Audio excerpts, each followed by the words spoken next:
Hi friends, எல்லாருக்கும் வணக்கம். நம்ம வேல் அகாடமி யூடியூப் சேனல்ல டெய்லி வீடியோ பதிவுகளை நம்ம பார்த்துட்டு வரோம். அதுல இன்னைக்கு நம்ம பார்க்க போற வீடியோ பதிவு என்ன அப்படின்னா, 6th பாலிட்டில இருக்கக்கூடிய மக்களாட்சி அப்படின்ற லெசனை தான் நம்ம இந்த வீடியோ பதிவுல பார்க்க போறோம். ரொம்ப ஒரு முக்கியமான ஒரு லெசனும் கூடங்க. இந்த வீடியோ பதிவுகள் யாருக்கெல்லாம் பயனுள்ளதாக இருக்கும் அப்படின்னா, டிஎன்பிசி படிக்கிறவங்க மட்டும் இல்லாம TET exam, police exam, SI exam படிக்கக்கூடிய அனைத்து காம்படிட்டிவ் எக்ஸாம் படிக்கக்கூடியவங்களுக்கும் பயனுள்ளதாக இருக்கும். நம்ம வேல் அகாடமி யூடியூப் சேனல்ல ஃப்ரீ கிளாஸஸை டெய்லி நம்ம அப்டேட் பண்ணக்கூடியதாக இருக்கு. ஆக நம்ம இன்னைய நாள் கிளாஸுக்கான வீடியோ பதிவுக்கு போகலாம். அதுக்கு முன்னாடி ஒரு சின்ன இன்ஃபர்மேஷன்ஸை நம்ம சொல்லிடுறோம். நம்மளுடைய வேல் அகாடமி யூடியூப் சேனல்ல அறிவு அப்படின்னு சொல்லிட்டு ஒரு டெஸ்ட் பேட்சை நம்ம கண்டக்ட் பண்றோம். அது நவம்பர் 5ல இருந்து ஸ்டார்ட் ஆகக்கூடியதாக இருக்கு.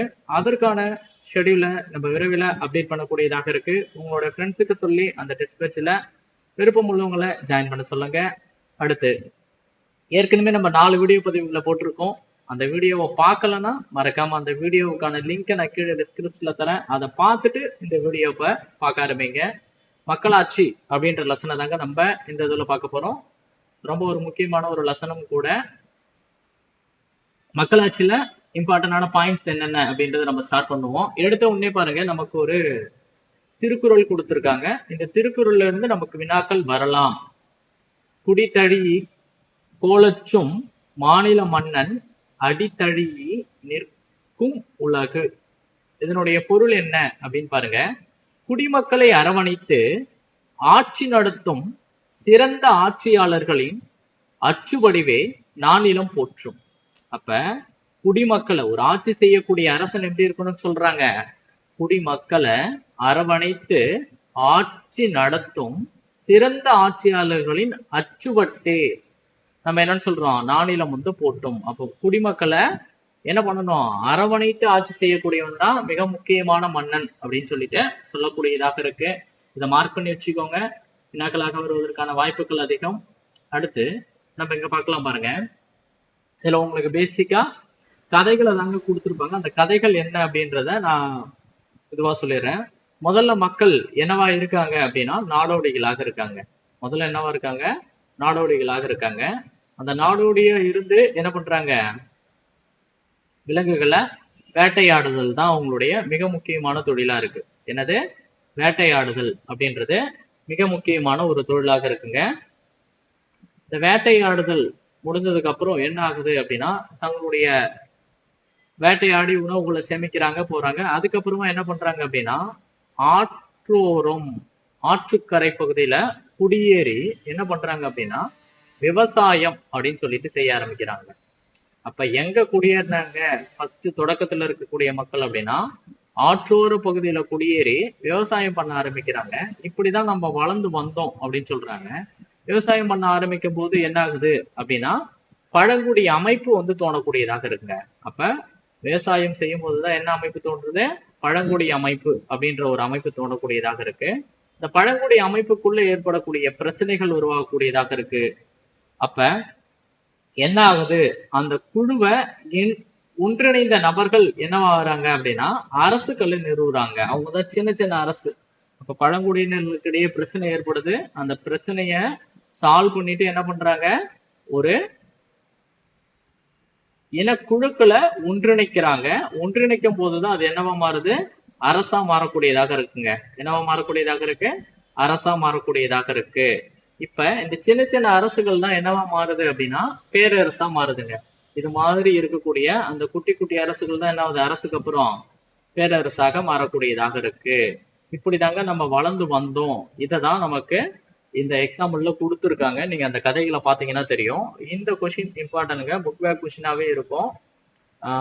பழங்குடி தொடக்கத்துல மக்கள் எங்க குடியேறினாங்கன்னா ஆற்று கரையோரம் குடியேறி என்ன பண்ணாங்க, விவசாயம் செய்ய ஆரம்பிச்சாங்க அப்படின்னு சொல்லிட்டு சொல்றாங்க.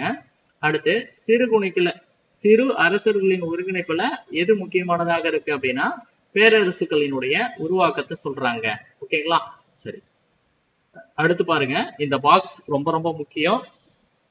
இதை இப்ப வர போலீஸ் எக்ஸாம்ல கூட நம்ம என்ன பண்ணலாம், கேள்வியா எதிர்பார்க்கலாம். மக்களே நடத்தும் ஆட்சி மக்களாட்சி.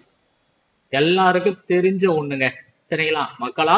மக்களே நடத்தும் ஆட்சி மக்களாட்சி அப்படின்னு சொல்லிட்டு சொல்லக்கூடியதாக இருக்கு. இது யார் சொன்னாரு அப்படின்னா ஆபிரகாம் லிங்கன். ரொம்ப ரொம்ப முக்கியமானது, இந்த பாயிண்ட ஹைலைட் பண்ணிக்கோங்க. இதுதாங்க அங்க படமா போட்டு காட்டுறாங்க நமக்கு. நம்ம சொன்ன அந்த கதையை தான் ஃபர்ஸ்ட் எல்லாம் என்ன பண்றாங்க, விலங்குகளை வேட்டையாடுறாங்க, அடுத்து உணவுகளை சேகரிக்கிறாங்க. உணவுகளை சேகரிச்சு இது பண்றப்ப என்ன ஆகுது, பிரச்சனை நடக்குது. அந்த பிரச்சனை நடந்ததுக்கு அப்புறம் 2 பிரிவா பிரியுறாங்க. அதுக்கப்புறமா ஆற்றுக்கரை ஓரமா போயிட்டு என்ன பண்றாங்க, விவசாயம் எல்லாம் பண்றாங்க. இந்த பிரச்சனை ஏற்பட்டதுக்கு அப்புறம் ஒரு நபர் ஒன்றிணைக்கிறாரு, ஒன்றிணைச்சு போகக்கூடியதாக இருக்கு. அதுக்கப்புறம் நம்மள ஆங்கிலேயர்கள் மன்னராட்சி தொடங்கிச்சு. அப்புறம் ஆங்கிலேயர்கள் நம்மள ஆட்சி செஞ்சாங்க.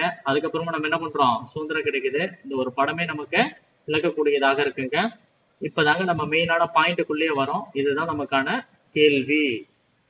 இப்ப பாருங்க, ஒரு நாட்டின் குடிமக்கள் தேர்தல் வழியில் தங்களது பிரதிநிதிகளை, என்ன வழியிலையா, தேர்தல் வழியில தங்களுடைய பிரதிநிதிகளை தேர்ந்தெடுக்கவும் அதன் மூலம் அதிகாரத்தில் நேரடியாக பங்கேற்பதும் தான் மக்களாட்சின்னு சொல்றாங்க.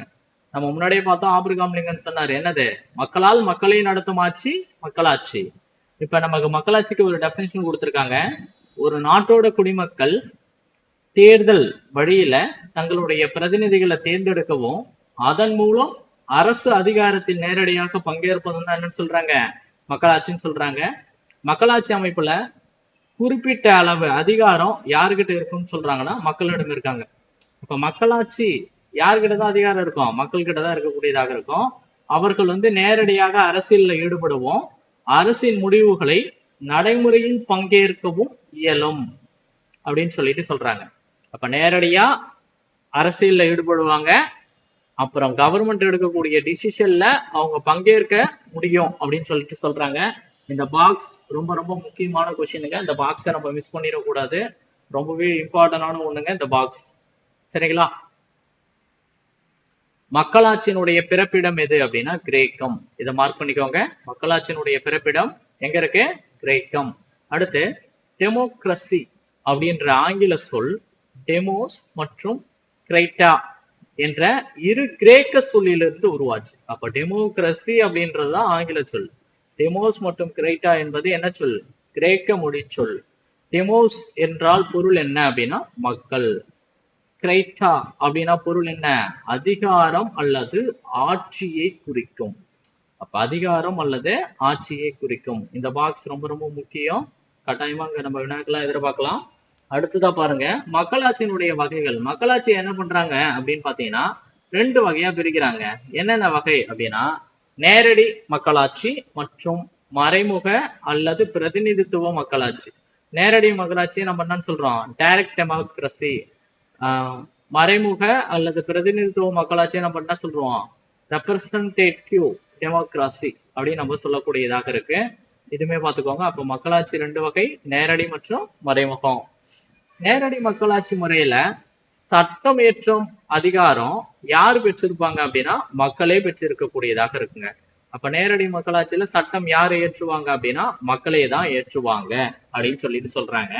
அடுத்து நமக்கு ஒரு முக்கியமான ஒரு விஷயத்த சொல்றாங்க. தற்போது இருக்கக்கூடிய செயல்முறையில நேரடி மக்களாட்சியை பெற்ற நாடு எது அப்படின்னா சுவிட்சர்லாந்துங்க.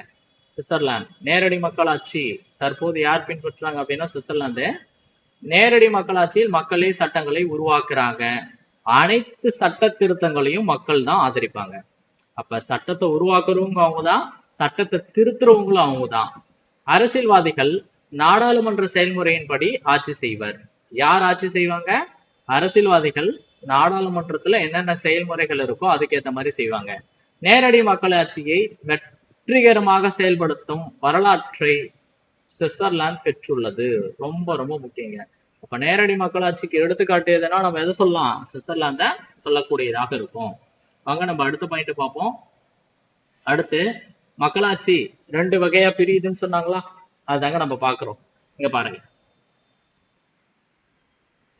நேரடி மக்களாட்சி எடுத்துக்காட்டு சுவிட்சர்லாந்து சொல்றாங்க. பிரதிநிதித்துவ அல்லது மறைமுக மக்களாட்சி யார உதாரணமா சொல்றாங்க அப்படின்னா இந்தியா, இங்கிலாந்து, அமெரிக்க ஐக்கிய நாடுகள், இதெல்லாம் பிரதிநிதித்துவ மக்களாட்சின்னு சொல்றாங்க. அடுத்து இங்க பாருங்க, இந்த படத்தை நம்ம இப்படி பார்ப்போம். முதல்ல மக்கள் எல்லாம் ஒன்று கூடி என்ன பண்றாங்க, வாக்குகள் போடுறாங்க. அதே மக்கள் தான் என்ன பண்றாங்க, சட்டங்களையும் விதிகளையும் கொண்டு வராங்க. இதைதான் நம்ம நேரடி மக்களாட்சின்னு சொல்றோம். அதற்கு உதாரணம் எது அப்படின்னா சுவிட்சர்லாந்து. இந்த ஏரோ மார்க்கை பேஸ் பண்ணி நம்ம பார்ப்போம். அடுத்து பாருங்க, பிரதிநிதித்துவ மக்களாட்சினா என்னன்றத பார்ப்போம். மக்கள் எல்லாம் கூடி ஓட்டு போடுறாங்க. ஓட்டு போட்டு ஒரு பிரதிநிதியை தேர்ந்தெடுக்கிறாங்க. அந்த பிரதிநிதிகள் தான் என்ன பண்றாங்க, இங்க சட்டங்களையும் விதிகளையும் உருவாக்குறாங்க. அப்படி இருக்கக்கூடியதான் என்னன்னு சொல்றாங்க, பிரதிநிதித்துவ மக்களாட்சி. இதற்கு உதாரணம் இந்தியா, இங்கிலாந்து, அமெரிக்காவை சொல்லக்கூடியதாக இருக்கு. அப்ப மக்களே சட்டங்களை உருவாக்கினா அது நேரடி மக்களாட்சி. அவருடைய பிரதிநிதிகள் சட்டத்தை உருவாக்கினா அது பிரதிநிதித்துவ அல்லது மறைமுக மக்களாட்சி அப்படின்னு சொல்லிட்டு சொல்லக்கூடியதாக இருக்குங்க. அடுத்து பிரதிநிதித்துவ மக்களாட்சி அப்படின்னு வரப்ப நாடாளுமன்ற மக்களாட்சி, அதிபர் மக்களாட்சி அப்படின்னு சொல்லிட்டு அதையே ரெண்டா பிரிக்கிறாங்க.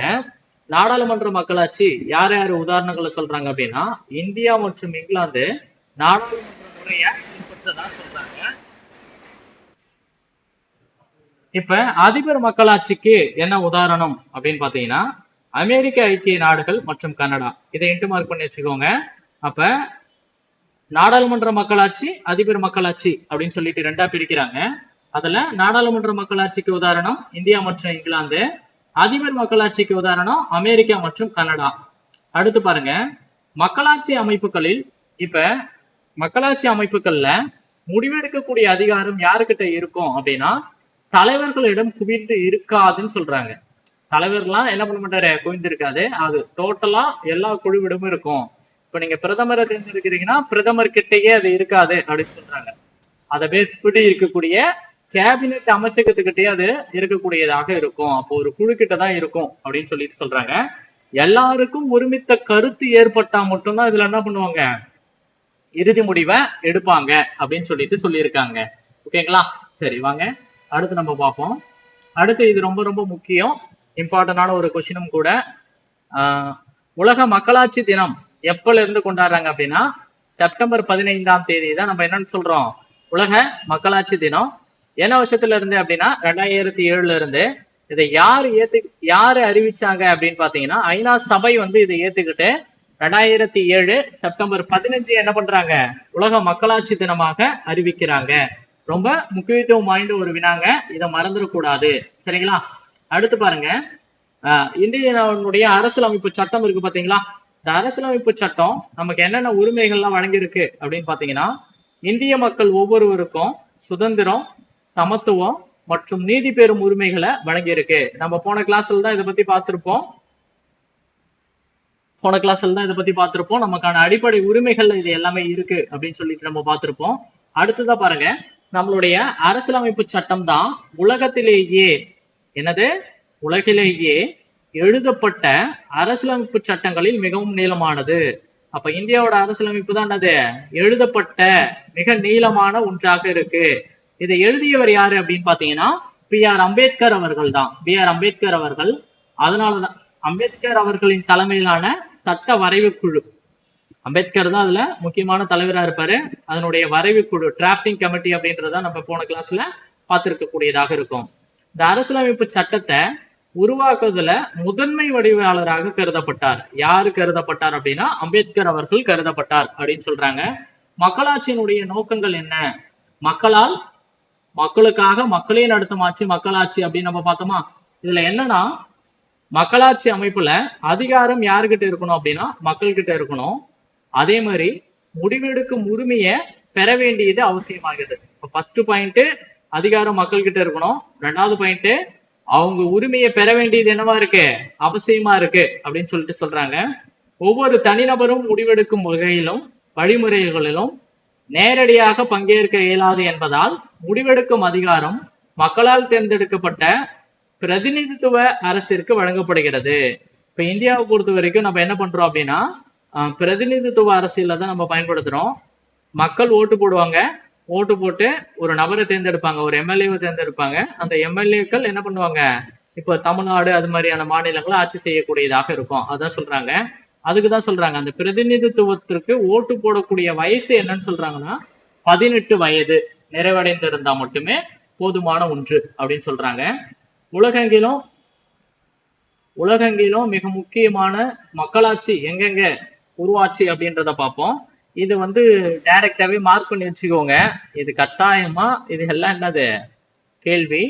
ஃபர்ஸ்ட் உலகில பெண்களுக்கான ஓட்டுரிமை அளித்த நாடு எது அப்படின்னா நியூசிலாந்து. என்ன வருஷத்துல 1893 அளிக்கிறாங்க.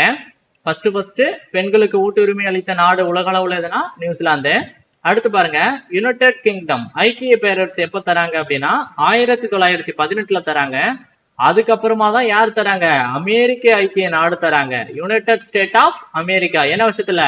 1920 ஓட்டுரிமையை தராங்க. இதே காலகட்டத்துல என்ன வருஷம்? இதே காலகட்டம் தான் என்னது? 1920 இந்தியாவுல பணக்காரர்களாக பணம் யார் வச்சிருக்காங்களோ அவங்க மட்டும்தான் ஓட்டு போட முடியும் அப்படின்ற ஒரு சூழல் இருந்ததா சொல்றாங்க.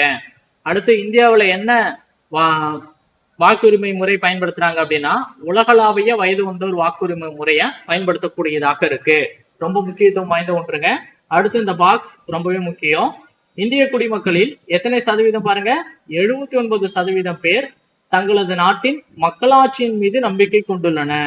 அப்ப இந்தியாவுல என்ன பண்றாங்க? 79%, 100ல 79 பேர் என்ன பண்றாங்க? நம்மளுடைய அரசாங்கத்தை நம்புறாங்க அப்படின்னு சொல்லிட்டு சொல்லக்கூடியதுதாங்க. இதனால உலக அளவுல இப்பட்டியல்ல இந்தியா தான் என்ன இடத்துல இருக்கு? ஃபர்ஸ்ட் இடத்துல இருக்கு அப்படின்னு சொல்லிட்டு கொடுக்கக்கூடிய டேட்டா இருக்கு. சரி வாங்க, உலகில் பழமையான மக்களாட்சி நாடுகள். இப்ப நம்ம வந்து ஒரு 7 பாயிண்ட் பார்க்க போறோங்க. இதை பார்த்துட்டு அந்த கிளாஸ் அப்படின்றதே முடிஞ்சிச்சு. கிரேக்கம். கிரேக்கத்துல எப்ப மக்களாட்சி தொடங்குச்சு அப்படின்னா கிமு 5ஆம் நூற்றாண்டுல தொடங்குது. கிரேக்கம்னா பர்டிகுலரா என்ன பிளேஸ்? கிரீஸ் அப்படின்னு சொல்லிட்டு. இதோட சிறப்பு என்னன்னு சொல்றாங்கன்னா அரசியல் தத்துவத்தின் அடித்தளம். அரசியலுக்கான தத்துவத்துக்கான அடித்தளமே இது கிரேக்கம் தான் அப்படின்னு சொல்றாங்க. ரெண்டாவதா நம்ம யாரை பார்க்க போறோம் அப்படின்னா ரோமானிய பேரரசை பார்க்க போறோம். இவங்களுடைய காலகட்டம் என்ன அப்படின்னா கிமு 350. இவங்க வந்து தீபகற்க இத்தாலி பகுதியை அமைவிடமாக கொண்டவங்க. அதாவது ரோம் நாடு அப்படின்னு நம்ம சொல்லுவோம் பாத்தீங்களா, அது. இதுல என்ன சிறப்பம்சம் அப்படின்னா நாகரிக வளர்ச்சியின் உலகளாவிய விரிவாக்கம். அப்ப மக்கள் நாகரிகம் அடையக்கூடியது உலகளாவிய விரிவாக்கம் அடைந்தது இந்த ரோம் பகுதியில இருந்து அப்படின்னு சொல்றாங்க. அடுத்த மக்களாட்சி நாடு நம்ம 3வதா எதை பார்க்கிறோம் அப்படின்னா சான் மரினோஸ். இதற்கான காலம் என்ன? இதுக்கு முன்னாடி வரைக்கும் கிமு பார்த்தோம், இப்ப கிபி 301. இதோட அமைவிடம் எங்க அப்படின்னா இத்தாலி நாடு. இதை நம்ம மார்க் பண்ணி வச்சுக்கணுங்க. இது நமக்கு கேள்வியாக வரலாம். பழமையான அரசியலமைப்பு தற்போதும் நடைமுறையில் உள்ள நாடு எது அப்படின்னா இத்தாலி. ஓகேங்களா? சரி, அடுத்து பாருங்க, அமைவிடம் எங்கன்னா இத்தாலி. அடுத்து பாருங்க ஐஸ்லாந்து அப்படின்றது அடுத்த நாடு. இதற்கான காலம் என்ன அப்படின்னா கிபி 930. இதனுடைய அமைவிடம் எங்க பாருங்க? திங்வேலி அப்படின்னு சொல்லிட்டு சொல்லக்கூடியது. அடுத்து இதுவுமே இம்பார்ட்டன்டான ஒண்ணுங்க. என்ன அப்படின்னா உலகிலேயே மிக பழமையான நீண்ட காலமாக செயல்படும் நாடாளுமுறையை கொண்டது எது அப்படின்னா ஐஸ்லாந்துல இருக்கக்கூடிய திங்வேலி பகுதி. இதையுமே நம்ம என்ன பண்ணிடணும்? மார்க் பண்ணிக்கணும். கண்டிப்பா கேள்வியாக வரும். அடுத்ததா பாருங்க மனித தீவு. என்ன தீவா நாடு? மனித தீவு. இதுல என்ன விஷயம் சொல்றாங்க? கிபி 927. இந்த மனித தீவு எங்க இருக்கு? எதற்கு இடைப்பட்டது? இதை நம்ம வினாவை எதிர்பார்க்கலாங்க. இங்கிலாந்திற்கும் அயர்லாந்திற்கும் இடையே இருக்கக்கூடியது. இது மன்னராட்சியின் கீழ் சுயாட்சி. அப்ப மன்னருடைய ஆட்சி தான் இருக்கும், ஆனா சுயாட்சியில இருக்கக்கூடியதாக இருக்கும். அடுத்ததா பாருங்க இங்கிலாந்து சொல்றாங்க. இங்கிலாந்து என்ன நூற்றாண்டுல இருந்து மக்களாட்சி முறையை ஃபாலோ பண்றாங்க அப்படின்னா 13ஆம் நூற்றுல இருந்து. இதனுடைய அமைவிடம் எங்கன்னா இங்கிலாந்தே தான். இதுதாங்க நம்ம மார்க் பண்ணணும். இது அப்படியே கொஸ்டினுங்க, மறக்காம இதுவரையிலும் பார்த்த இன்ட்டு மார்க் போட்டதுலேயே அதிகமான ஒரு இன்ட்டு மார்க் இதுக்குதாங்க. 1215 எழுதப்பட்ட மகாசாசனம் அப்படின்னு சொல்லிட்டு சொல்லக்கூடியது. இதை வேற வார்த்தையில சொல்லணும்னா என்னது? மாக்னா கார்ட்டா அப்படின்னு சொல்லுவாங்க. ஃபைனலா ஒண்ணு அமெரிக்க ஐக்கிய நாடுகள். இதனுடைய காலம் என்ன அப்படின்னா கிபி 1789. இதனுடைய அமைவிடமும் இதேதான். மிக பழமையான மக்களாட்சி நாடுகள்ல ஒன்று. அப்ப பாருங்க, இதுல நம்ம ஒரு 3 இன்ட்டு மார்க் போட்டிருக்கோம். அந்த 3 இன்ட்டு மார்க்கை நம்ம என்ன பண்ணணும்? தெளிவா தெரிஞ்சுக்கணுங்க. சரி, அவ்வளவுதாங்க. இந்த லெசன் முடிஞ்சிச்சு. இப்ப இதுல இருக்கக்கூடிய புக் பேக் தான் நம்ம பார்க்க போறோம். ஆதி மனிதன் பகுதியில் டேஷ் பகுதியில் குடியேறி விவசாயம் செய்ய தொடங்கினான். நமக்கு நல்லாவே தெரியும் ஆதி மனிதன். இந்த பாயிண்ட் நம்ம ஹைலைட் பண்ணி சொல்லியிருப்போம்.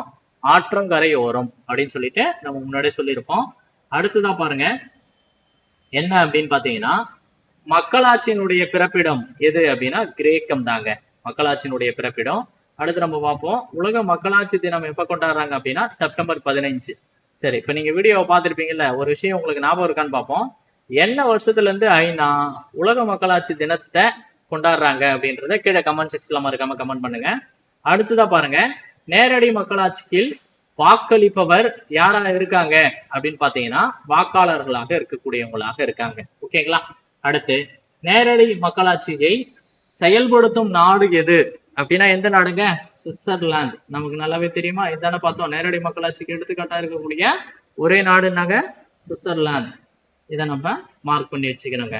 சரிங்களா? சரி, ரைட்டு. மக்களாட்சிக்கான வரையறையை வகுத்தவர் நமக்கு நல்லாவே தெரியும். யாருங்க?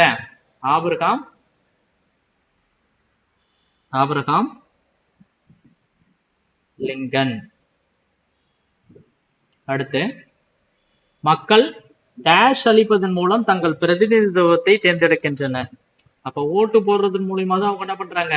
தங்களோட பிரதிநிதித்துவத்தை இது பண்றாங்க. அப்போ வாக்கு அளிப்பதன் மூலம் நம் நாட்டில் டேஷ் மக்களாட்சி செயல்படுகிறது அப்படின்னா மறைமுக அல்லது பிரதிநிதித்துவ மக்களாட்சி. மறைமுக அல்லது பிரதிநிதித்துவம்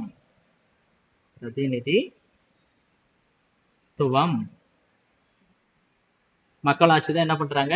செயல்படுத்துறாங்க. அப்ப இந்தியாவுல செயல்படக்கூடியது இதாங்க. சரி, ஓகேங்க. இந்த லெசன்ஸை நம்ம கம்ப்ளீட்டா முடிச்சிட்டோம். அடுத்த வீடியோ பதிவில் உங்களை சந்திப்போம். Thank you to all.